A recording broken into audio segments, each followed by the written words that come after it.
Naturalmente, si hemos hecho primero la parte de insuficiencia cardíaca, es porque es la que quiero que más enfoques, ¿no? Pericarditis, te lo voy a preguntar, sí, pero nuevamente, es más difícil aún que veas un paciente con una pericarditis que un paciente con una insuficiencia. ¿Ya? No digo que no se presenta, tienes que sospecharla, sí, claro que sí, pero si me toca, por ejemplo, si me preguntas y en este momento te podría decir rápidamente, te pondré pues de repente una de pericarditis versus 5 de insuficiencia, ¿no? O sea, un ejemplo, ¿no? Te estoy diciendo un ejemplo.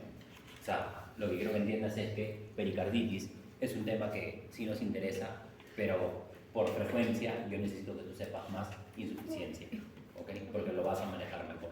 Y con el simple hecho de que ya estés hablando de una FEBI reducida o ligeramente reducida o una FEBI conservada para poder hablar de insuficiencia y el manejo que está a cargo de los 4 pilares, yo creo que con eso tienes bastante para poder defenderte en un hospital, ¿no? Que sí es cierto, como dice el doctor, los signos y síntomas nos pueden hacer sospechar, pero no hace el diagnóstico, por si acaso, ¿ok? No hace el diagnóstico para insuficiencia cardíaca, porque sí es cierto, la realidad dice que en nuestro país no vamos a tener acceso a todo, ¿ok? Pero no te permito pensar en insuficiencia cardíaca si no tienes un ETT, ¿ya? O sea, más o menos así. Entonces, para el tema de pericarditis aguda, listo. ¿Qué entiendes por pericarditis aguda? Sencillo, inflamación del pericardio, ¿no? O sea, eso ya lo sabes. Terminología, itis, inflamación, ¿no? Listo. Entonces, por inflamación, pericarditis, el proceso inflamatorio que afecta el pericardio. En la fase aguda va a haber exudado, ¿ok? Que puede engrosar y fibrosar el pericardio, sí, pero normalmente es exudado. El engrosamiento y fibrosis del pericardio normalmente es crónico, ¿ya? Y recuerda que igual que la pleura tienes un pericardio parietal y un pericardio visceral, ¿no? Y eso de ahí, naturalmente esas hojas tienen que, ¿no? O sea, y eso de ahí cuando se engrosa. Ahora, ¿cuál es la etiología? Mira, acá te lo pongo desglosado porque de repente no ves esto. ¿Qué dice? Causas infecciosas. ¿Cuáles son las más comunes? Virales, ¿no? Enterovirus, adenovirus, del herpesvirus. De las bacterianas, ¿cuál es la causa? Debe ser Mycobacterium tuberculosis, ¿no? Es frecuente. Otras bacterias son raras, por eso acá te pongo que debe ser, ¿no? Y bueno, las fúngicas y parasitarias son raras, para hablar de infecciosas. Luego, ¿qué tenemos? Otras causas que son no infecciosas. ¿Cuáles son? Las autoinmunes, ¿no? Autoinmunes, de todas maneras. ¿Cuál? Lupus, vacuitis sistémica, ¿no? Las neoplásicas, claro. Tumores primarios son infrecuentes, ¿no? Tumores primarios son infrecuentes. Los tumores secundarios, si es secundario, naturalmente viene de metástasis, ¿no? Y estos son los más frecuentes. Eso también quiero que sepas, ¿no? Por ejemplo, en la parte, yo te mencioné, me acuerdo que cuando hablábamos de neoplasias, si las neoplasias cerebrales son casi todas secundarias, ¿no? ¿Te acuerdas que hablamos de eso? Te lo dije también. Casi todas las neoplasias cerebrales son secundarias, son muy pocas las primarias, y lo mismo va a ser el pericardio, casi todas son secundarias, ¿no? Luego tenemos traumáticas o iatrogénicas, sí, ¿no? Inducidas por fármacos también hay, pero son infrecuentes, ¿no? Y bueno, las enfermedades de depósito, que son por ejemplo la amiloidosis, ¿no? Listo. Diagnóstico de pericarditis. ¿Qué necesitamos, por ejemplo? Ya un tema así, diagnóstico, mira, dolor torácico atípico, ¿ya? ¿Por qué? ¿Por qué atípico? ¿Cómo era el dolor torácico típico, por ejemplo, en un Zika? Era opresivo, muy bien, doctora. Y sin embargo, ¿qué dice acá? ¿Cómo es el dolor? Uriento quemante. ¿Ves? Cambia, te das cuenta. Por lo tanto, eso hace que sea atípico, ¿sí? Tú necesitas básicamente 2 criterios, pero mira, si encuentras todo esto, definitivamente, ¿no? Derrame pericárdico, frote cardíaco, auscultación, ¿no? Entonces, pero ahora, ¿qué es lo que más se va a presentar? Si es cierto, el dolor torácico, el dolor precordial, ¿no? Que normalmente se ubica en la parte baja del esternón, ¿no? Que se presenta en un 60% de los casos, pero nuevamente, el que se presente con más frecuencia no quiere decir que sea el más específico, ¿ok? Eso denso y es de rápida instalación, parte baja del esternón, ¿no? Irradiación hacia la cara anterior del tórax, y que eso también es una de las características, aumenta con la inspiración. ¿Por qué crees que aumenta con la inspiración? Naturalmente va a haber un exudado, ¿no? Es un dolor. Eso aquí es característico, ¿ya? Y la posición maometana, esa es una posición antal.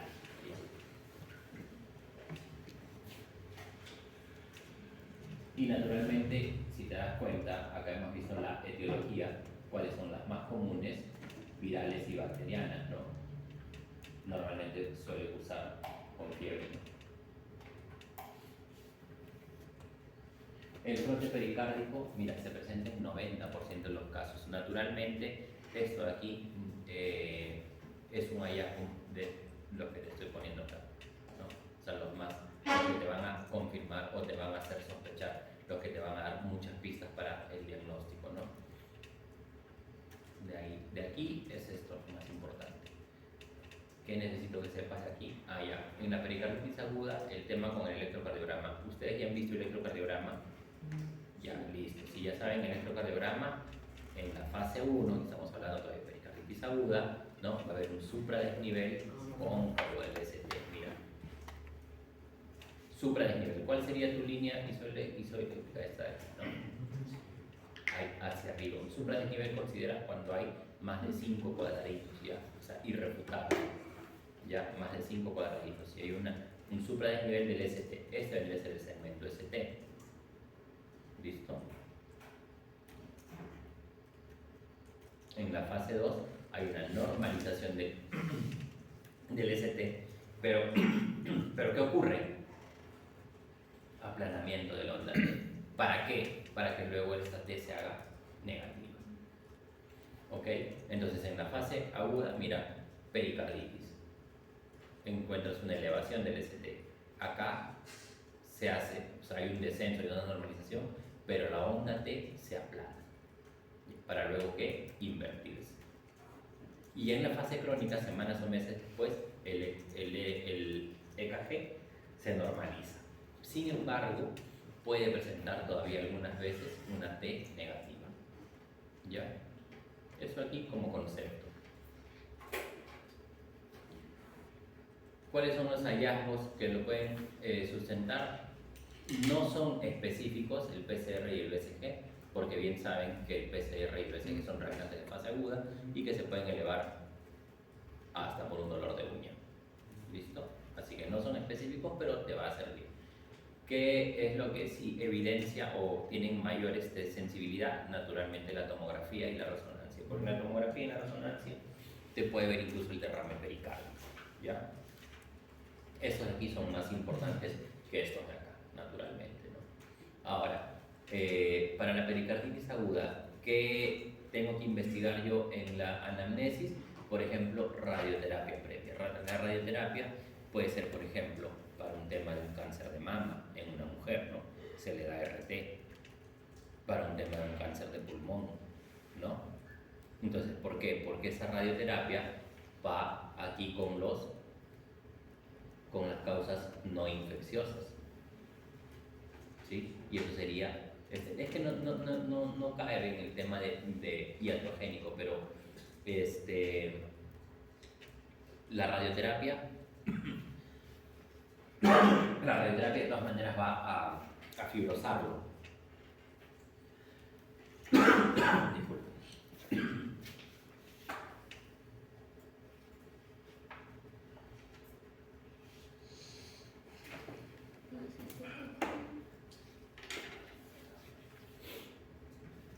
Por ejemplo, antecedentes de infección gastrointestinal o respiratoria, sí, pues no, por las causas. Pero bueno, vamos acá. Indicadores de riesgo, eso es importante.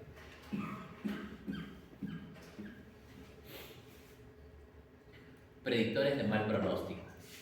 Si normalmente tenemos una fiebre mayor, bueno, en realidad, por ejemplo, eso también ya cambió, porque fiebre se considera 38.3. O sea, ya te lo dejo porque, bueno, es lo que dice ahí en el libro, ¿ok? Más de 38, pero fiebre estrictamente, para que sepas, es 38.3. ¿Ya? si tú tienes esto de acá, inicio subagudo, un derrame pericárdico importante, signos de taponamiento cardíaco. ¿El taponamiento cardíaco cómo se va a traducir? O sea, si el corazón no puede, la compliance del corazón está disminuida, ¿qué va a pasar? Va a haber ingurgitación yugular, por ejemplo, ¿no? Un reflujo hepatobiliar, ¿sí o no?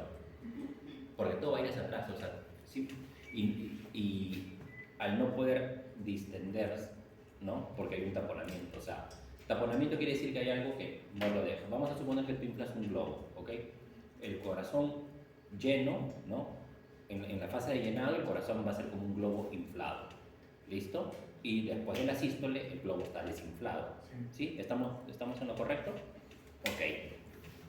Normalmente tú debes inflar un globo de ese tamaño, ¿ok? No puedes porque tu membrana está engrosada, fibrosada y no tiene, o por último está ocupada también porque el espacio pericárdico puede estar ocupado por un derrame pericárdico y eso hace que ese globo ya no lo puedas inflar. ¿Qué va a pasar con todo lo demás? Naturalmente vas a tener un flujo, un aumento de la presión retrógrada que se va a ver como una ingurgitación yugular, pero también vas a tener hacia posterior del ventrículo izquierdo va a haber hipoperfusión de todos los tejidos porque el bombeo de la sangre es disminuido, ¿sí o no? O sea, vas a tener dos tipos de manifestaciones que tienen que ver con el tema de una pericarditis.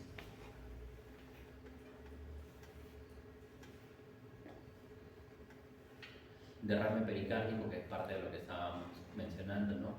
El pericardio es distensible, más o menos 2 litros de líquido si se acumula lento. Aún así, todavía puede, por la fuerza, todavía puede funcionar. Pero esto es lo que sucede, mira, ¿no? El derrame pericárdico va a ejercer presiones para evitar la expansión del corazón, ¿no? Y naturalmente, si la aurícula derecha no se contrae, va todo hacia arriba, que debe ser la vena cava superior y la vena cava inferior. Si es vena cava superior, vas a venir ingurgitación yugular como primer signo, ¿sí o no? Y hacia abajo, que va a estar acá, el hígado, ¿no?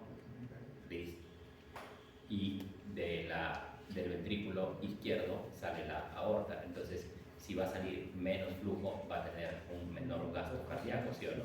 Entonces, eso quiero que entiendas, porque mis preguntas no solamente van a ser de definición, sino si yo te digo, por ejemplo, en un tema de una pericarditis, por ejemplo, constrictiva, el gasto cardíaco va a estar disminuido, ¿no? Y va a haber un aumento de la presión retrógrada, ¿sí o no? Es eso. Causas del derrame pericárdico, cáncer, infecciones virales, radioterapia, todo. Pero no me interesa que sepas mucho esto, ¿sabes? Anamnesis, examen físico. ¿Qué más? Signo de vino, radiografía, mira, todo esto. Entonces, ¿esto aquí es compatible con cardiomegalia? No, no. Porque mira la imagen. Es otra tonalidad. O sea, recuerda, si bien es cierto, cuando tú ves el corazón tiene una forma y también un color, por así decirlo, ¿no? Esto de aquí es compatible con los líquidos. Entonces, incluso tú puedes ver la silueta cardíaca por acá.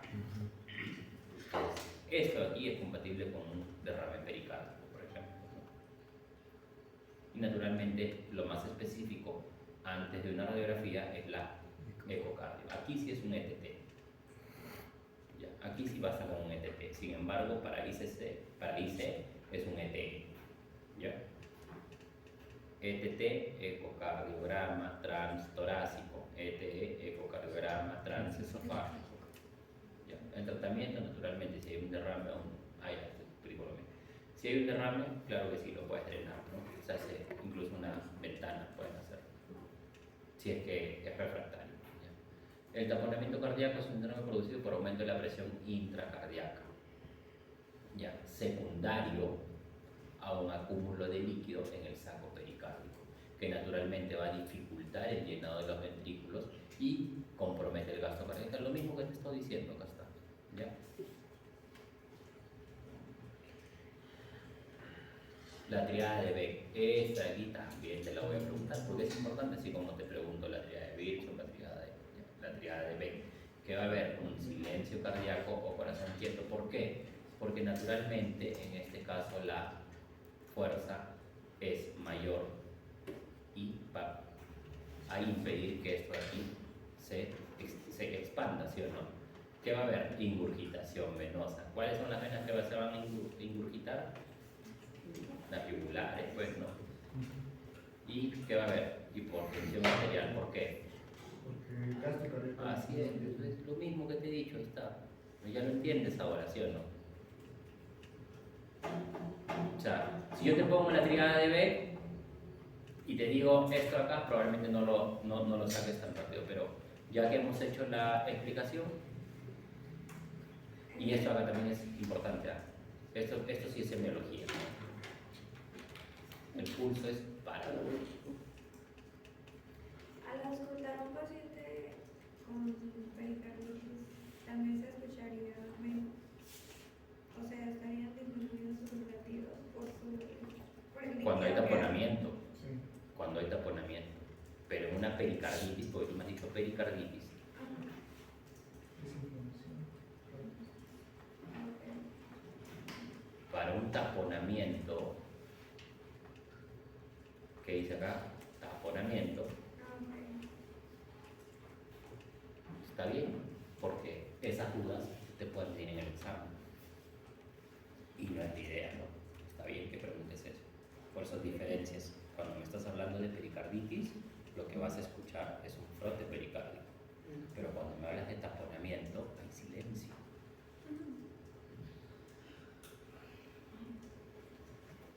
Pericarditis constrictiva. Es poco frecuente, eso es cierto, pero su diagnóstico es muy importante, ya que reconocida a tiempo tiene un tratamiento quirúrgico curativo y muy favorable. Drenaje y ya servir su ventana. La pericarditis constrictiva se produce por una limitación del llenado ventricular porque justamente es constrictiva. Bien, limitación del llenado ventricular causada por un engrosamiento, ¿no? Por eso esta es la fase ya un poco crónica, ¿no?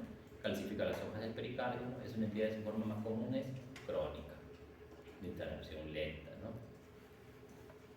Cuadro clínico, disnea, edema de miembros inferiores, porque nuevamente, o sea, si tú entiendes qué es lo que va a pasar a nivel cardíaco, vas a entender todos los signos. Nada más, no es difícil. Ahí está, mira, nuevamente, ingurgitación yugular. ¿Por qué? Ya te dije ya, ¿por qué? Ascitis, ¿por qué crees que va a haber ascitis? Porque Eso va a la vena cava. Vena No, porta. bajárselo. Viene cava inferior, va a la vena porta va. Y listo. Entonces, ¿te das cuenta? Tú entiendes cuál es el mecanismo Una tubería. y vas a entender qué es lo que va a conllevar, ¿no? Como manifestación. Como me caen bien, les voy a dar 1,5 minutos por pregunta para el final. ¿Para el digestivo? ¿Para todos? Claro, para todos, ya, Ah, 1,5 minutos ya, porque tengo, ¿no? Claro, pues 20 preguntas a 1,5 minutos, 30 minutos sobra. Ah, qué bendición. Pero está bien o no? Sí, a nadie. Por supuesto. Pericarditis conjuntiva, son las imágenes, ¿no? Mira. ¿Ves esto, no? O sea, se nota claramente la diferencia. Esto de aquí te hace, mira.